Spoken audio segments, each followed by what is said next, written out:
Olá, alunos. Vamos falar sobre as funções oxigenadas. Lembrando que o termo função na química orgânica significa classificação, né? Então, nós vamos trazer aqui a definição de mais uma classe de substâncias. Essa classe é definida pela presença desses três átomos: carbono, hidrogênio e oxigênio. Vamos retomar aqui um pouquinho o que vem antes dessas definições. Nós falamos que a função mais simples da química orgânica são os hidrocarbonetos.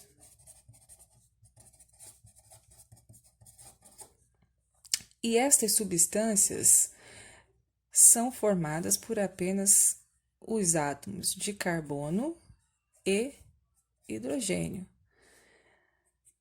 Já as funções oxigenadas, nós acrescentamos, além do carbono e hidrogênio, os oxigênios, ok? Então, nós temos aí algumas funções, vamos chamá-las de principais, né?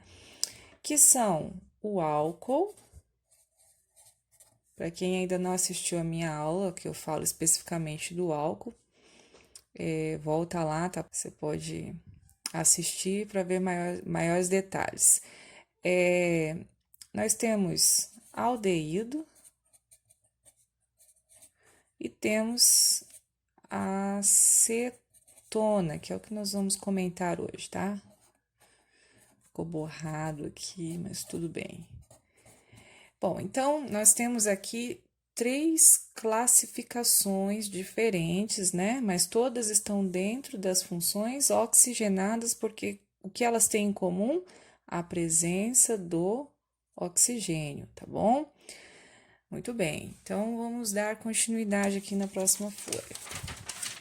Aqui nós temos os exemplos de substâncias oxigenadas. Então, você vai observar aqui nesses desenhos que nós temos carbono, hidrogênio e oxigênio em todas elas, como foi dito, né? O primeiro exemplo aqui, então, é a cetona. Então, cetona é uma classe de substância que contém carbono, hidrogênio e oxigênio, mas que tem essa estrutura que você está vendo. O que caracteriza, então, uma cetona? É a presença dessa dupla ligação aqui com o oxigênio, carbono, dupla O, né? E essa carbonila aqui, nós damos o nome a esse grupo de átomos aqui, ó, de carbonila. Esta carbonila, ela está entre dois outros carbonos, tá vendo? Então, quando a gente tem essa característica, nós temos então o grupo chamado cetona. Existem várias substâncias, né, com essa características e todas elas estão dentro desse grupo que nós chamamos de cetona. Essa cetona específica é a propanona. Depois a gente fala sobre a nomenclatura, tá? Agora vamos só caracterizar mesmo o tipo da substância. Então, essa daqui é a propanona, conhecida comercialmente, mais popularmente como a acetona. Essa é a famosa acetona, aquele removedor de esmalte de unha, né? Tá, daí nós temos também, então, o aldeído, que é a próxima substância aqui, a próxima classe. Qual que é a característica do aldeído? Olha, você tá vendo algo repetido aqui, né? Aqui também tem uma carbonila, é verdade. Mas olha o grande detalhe, o importante detalhe, o que a gente está vendo aqui de diferente? Bom, esse carbono, melhor, esta carbonila, ela está na ponta, não tem outro carbono aqui, ó, acabou, terminou com hidrogênio. Então, essa carbonila, ela vai estar ligada direta a um hidrogênio. Observe que aqui isso não acontece no grupo das cetonas, né? A cetona, ela está entre dois carbonos, já o aldeído, ele vai ter diretamente ligado a ele um hidrogênio, tá? Então, essa é a diferença química entre uma cetona e um aldeído. Esse aqui é o aldeído chamado propanal. E aí, nós temos, então, por fim, para completar esse nosso grupo, né, de substâncias oxigenadas, o álcool, né, que já foi falado, nós já falamos do etanol, esse daqui é o propanol, é um outro álcool, né? Porque mesmo que ele é álcool, olha aqui a característica. Nós temos quem? O OH. Todas elas têm oxigênio, mas cada uma tem um tipo de ligação, uma posição específica, né? Dando essa caracterização a cada uma delas e diferenciando cada uma delas, ok? Então, nós precisamos saber o quê? Nós precisamos olhar para alguma estrutura e conseguir reconhecer se é um aldeído, se é uma cetona, se é uma propanona, ou se é alguma outra função, beleza? Agora que eu vou mostrar para vocês duas substâncias bastante conhecidas, né? A gente fala bastante sobre elas, que são a glicose e frutose. Elas são, inclusive, isômeros. Por que elas são isômeros? Bem, porque elas possuem a mesma fórmula molecular.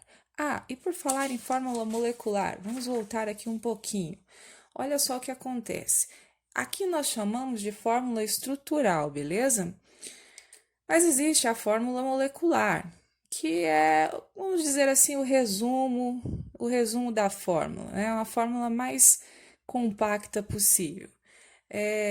Como que a gente pode colocar aqui a fórmula molecular da propanona, por exemplo?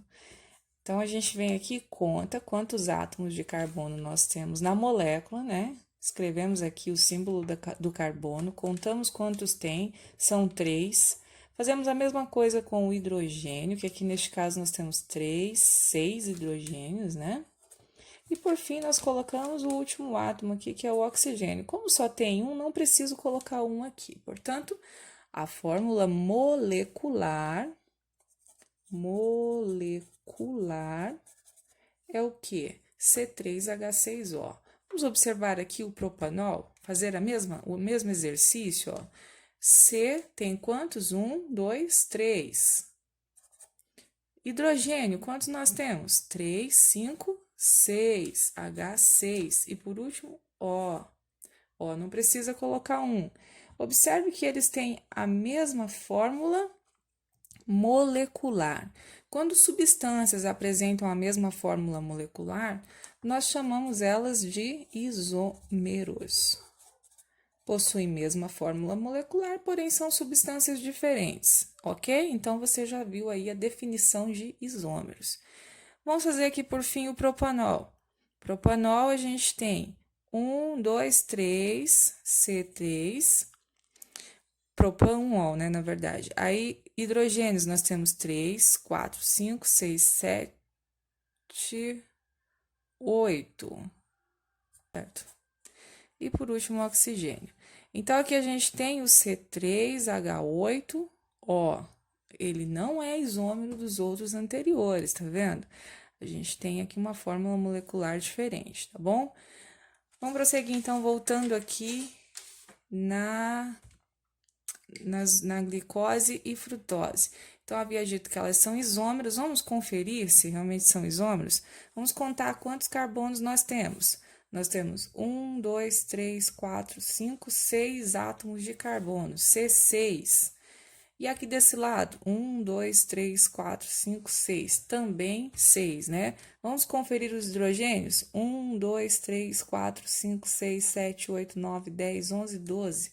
H12. E desse lado aqui, 1, 2, 3, 4, 5, 6, 7, 8, 9, 10, 11, 12. 12 também. Oxigênios, 1, 2, 3, 4, 5, 6. O6. E a mesma coisa aqui na frutose. 1, 2, 3, 4, 5, 6. Beleza, galera? Então, glicose e frutose. Mas por que eu trouxe essas duas estruturas aqui? Para a gente decifrar. Aqui a gente tem uma carbonila, né? Aqui também temos carbonila. Porém, aqui a gente tem uma carbonila ligada diretamente ao hidrogênio. Quem mesmo que tem uma carbonila ligada direto ao hidrogênio? Olha aqui, ó, nós temos algo semelhante, né? Carbonila ligada a hidrogênio. Quem que é esse cara aqui? É o propanal. Quem são os... Que grupo é esse, melhor dizendo? Que grupo é esse? É o grupo chamado aldeído. Então, aqui nós temos aldeído. Já aqui, quem que parece com isso aqui? Lembra da acetona, né? A propanona? Olha o que acontece, carbonila entre dois átomos de carbono. É exatamente o que acontece na frutose. Então, aqui nós temos uma cetona. Beleza. E por fim, nós temos aqui, ó, esses grupos, todos eles, OH, OH, um monte de OH, que caracteriza isso, esses OHs aí vão caracterizar os álcoois, o álcool, né, no singular. Certo, galera? Então, em glicose, nós temos duas funções, álcool e aldeído. E em frutose, nós também temos duas funções, só que é álcool e cetona. Beleza? Esse aqui é um tipo de estrutura onde a gente tem funções mistas, né? Apresentam aí mais de uma função química, mais de um grupo de substâncias. Valeu, galera! Por hoje é só. Um abraço.